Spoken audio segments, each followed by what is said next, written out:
Am I the a-hole for not making my kids share their things with their half-siblings and forcing my ex to move?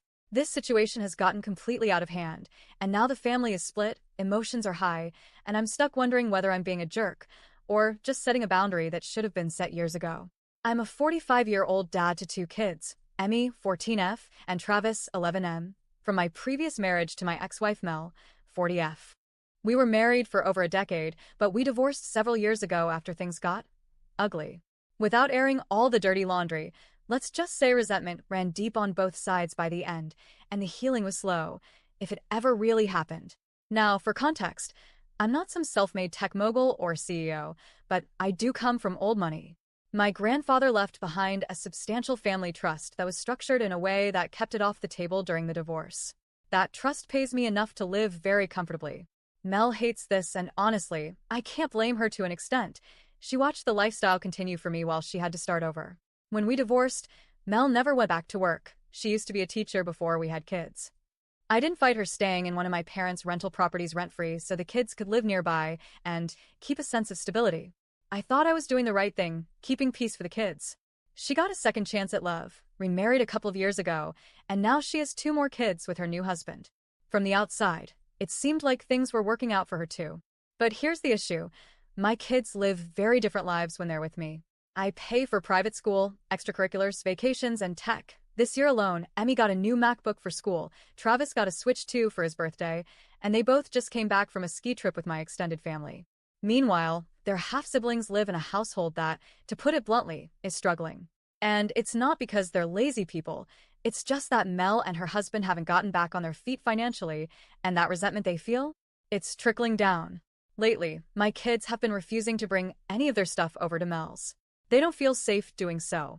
Travis's old PS4 got mysteriously broken after a visit. No one ever confessed, but it didn't work again. Emmy's noise-canceling headphones came back with one earpiece snapped. Her Switch mysteriously vanished for 2 weeks and then turned up in her half-brother's room. Stuff like that. Eventually, they stopped wanting to bring anything with them to their moms.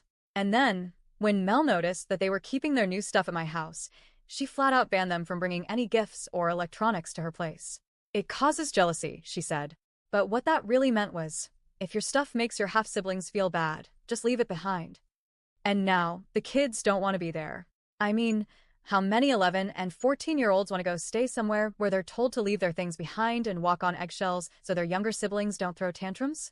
They're not allowed to talk about vacations, presents, or anything remotely nice, without Mel or her husband scolding them. It's like they're being punished for having things their half-siblings don't. So they've been spending more time with me. That's when the dominoes started falling. Mel, who hadn't pushed for child support before, is now filing for it. She says the increased time the kids are spending with me is financially one-sided, and she needs help. Legally, she can file, and if she's granted something, I'll pay it. No argument there. But this isn't about money, it's about control and resentment. In the middle of all this, my parents decided to step in. After hearing about the back and forth and the stress it's caused the kids, they told Mel that come September, she would need to start paying rent. Not even full market rent, just some contribution to the property she's lived in for free for years. Suddenly, she's panicking, saying she can't afford it, and claiming that we're forcing her to move out of state, even though she legally can't take the kids with her if she does. Now she's in crisis mode. She's angry, claiming we've destabilized her life and are punishing her for being poor. But here's what I keep coming back to. For years, I let her live rent-free, didn't push on custody terms, didn't take issue with how she ran her household. I figured she'd land on her feet eventually. But it seems like the only plan she had was to keep leaning on me financially while criticizing how I parent and support the kids. I'm not trying to be cruel here. I get it, life is tough. But at what point does it stop being my problem that her household isn't stable? I'm not going to punish my kids or tell them to water down their lives just to keep things equal between homes. That's not how life works. Should I help more? Maybe. But I'm tired of the expectation that I should. I'm tired of watching my kids feel guilty for having a decent life with me just because it makes their mom uncomfortable. Mel says I'm teaching them to be selfish, that I'm creating division.